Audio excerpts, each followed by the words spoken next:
Hi, I'm going to talk about how to build a blockchain in 100 lines. Credit belongs to Roman and Hackathon. So from a technical point of view, this is a distributed database with special features like validation, storage, and data synchronization. From a business perspective, this concept allows efficient and reliable peer-to-peer transaction without requiring central point of control. There are some differences in blockchains and compared to distributed database. Blockchain has append-only operation where data is valid at sign. Layers and frameworks. It's easy to get mixed up usually when we talk about blockchain as we talk about program as we are trying to solve them. This is the case of popular blockchain projects such as Bitcoin and Ethereum. The term blockchain is usually strongly tied to concepts like transactions, smart contracts, or cryptocurrencies. This makes understanding blockchain a necessarily harder task than it must be. This is why I'll go through a simple code of just 100 lines called ChainPro.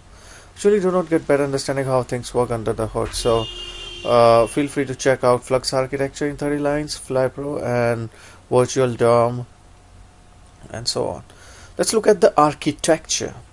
Blockchain is a chain of blocks to make things easy and as simple as possible, but not too simple.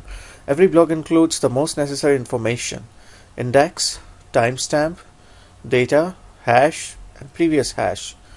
And each new block which is about to be added should be validated as well. Let's look carefully at the code. It says import crypto.js from crypt.js, import chain from /chain, export constant calhash and index previous hash timestamp data, arrow return crypto.js SHA-256 index plus previous hash plus timestamp plus data to a string, and close. So we have this export const calhash which is the next line. Now export const create is equal to data, and we have the curly brackets. Const previous is equal to chain dot last, const index is equal to previous index plus 1, const timestamp is equal to new time dot get time, const previous hash is equal to previous per hash, and const hash is equal to cal hash, and the arguments are index, previous hash, timestamp, and data. So this is the hash calculation for this one. Then this is the return function, and return timestamp, index, data, previous hash, and hash. As you remember, we just said that every block will have index, timestamp, data, hash, and previous hash. A hash is created in this data itself, if you see here constant hash, while a previous hash is coming from previous. So whenever we get something, we have a previous hash. This is the calculation of hash, where we would calculate the hash. So on a higher level, if we think about it, index, timestamp, data, hash, and previous hash are the only elements that we are going to play with. Then we have something which is export const is new block valid. Is new block valid would check the validity, and if we look carefully at the object, it has two arguments, new block and previous block. The previous block has a default argument if we don't provide it, which is chain equal to last. So it's calling this chain function. So this chain object, if we observed in the last, we had previous object which was called previous.hash, and now we have chain.hash. Then we have let is valid equal to true, which is one of the input of this function. Now we say that if previous block index plus 1 is not equal to new block index, new block is invalid index. Else if previous block hash is not equal to new block dot previous index, new block has invalid previous inside. So we have index and previous hash that we are matching.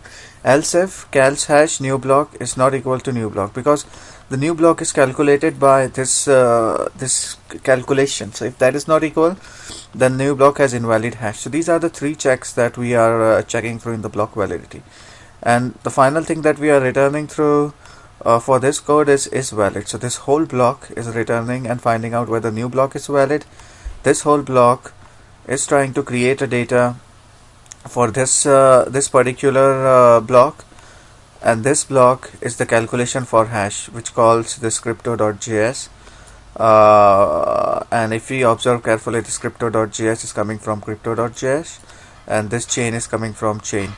This chain is being used only once in this second function, which is chain.class. So this chain is coming from this chain. So a high level overview, we are importing two things, crypto.js chain, and we have four things inside this block. The first is calculation of hash, which is dependent on crypto.js. The second is creation of data for this one. The third is checking if this block is valid. So just three things here. So the chain is a singleton application which allows you to extend it with a new valid block and replace a chain in case of a multiple peer-to-peer connection, choosing the one that has the longest block in it. So let's look at this line again.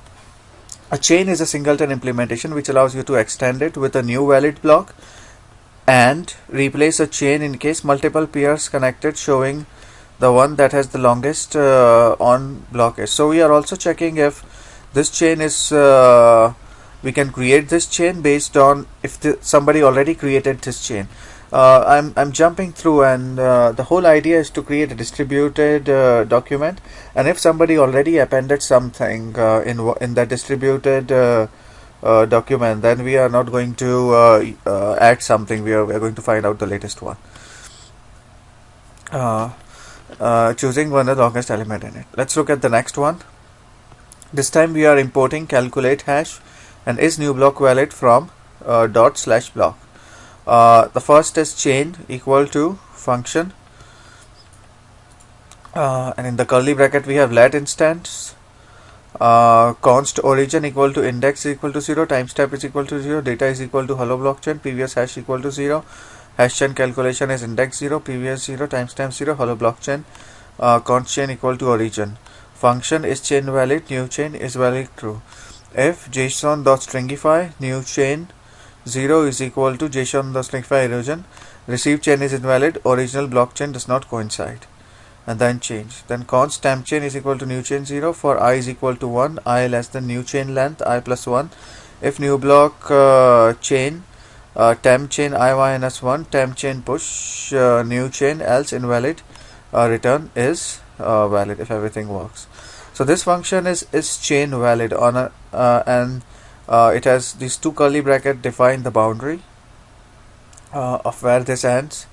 Then we have as a part of this loop we have const temp chain, and then we have this loop, and that's the end of this boundary. It's not indented very properly, that's why it's a bit messed up, but we can use some hint. Like for instance, we know that in JavaScript we have this colon, so wherever the colon ends, that is like the end of that function. So if I'm looking at this function, I know that when this colon end, this is the end of that function, and this function would return. So and they told us just before that this is like and replace a chain is case of multiple, choosing the one has longest number of blocks. So this is like checking and going to the longest block. As an essential part of the node is to share and synchronize the chain with other nodes. When a node generates a new block, it broadcasts it to a network. When a node connects to a new peer, it queries for the latest block. When a node encounters a block that has an index larger than the current block, it either adds the block its current chain or queries for the full blockchain. No automatic peer discovery. The location is equal to URL. Peer chains are added manually. Now then we have the next code here.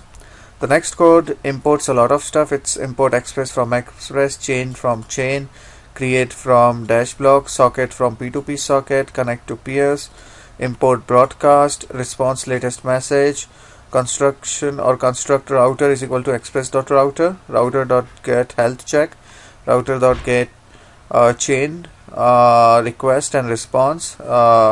Response is set header, content type, application JSON, respond is send JSON, stringify, chain.get, router.post, router.get, router.post. This the user is able to control the node of an HTTP server to list all blocks in the chain, create a new one with content given by the user, list and add peers. It should be noted that node exposed to two web servers, one for the user to control it and one for the peer to communication between the nodes, which is WebSocket peer-to-peer server. For more details, check it out. So use cases and benefits. From IT point of view, blockchain is transparent, immutable, and that is the whole thing. So I was not able to decode a lot of stuff, so maybe the next time when I'm here I'm going to decode a lot of part of that. But yeah, that was a very small implementation. So in the architecture, I'm just going to quickly review. We have a blockchain, then we are checking if where is the latest chain, and adding it only to the latest chain. So function is valid new chain, and function update, and function replace new chain. So the whole idea is that only if that is the longest chain. So this is like creation, this is like searching and updating, and this is like checking the router and making the connection and all those kind of stuff. So these are the three very basic element of code that he has tried to explain it. I hope this video was useful. If it was a bit technical and I did not delve through, I'm sorry for that. Thank you.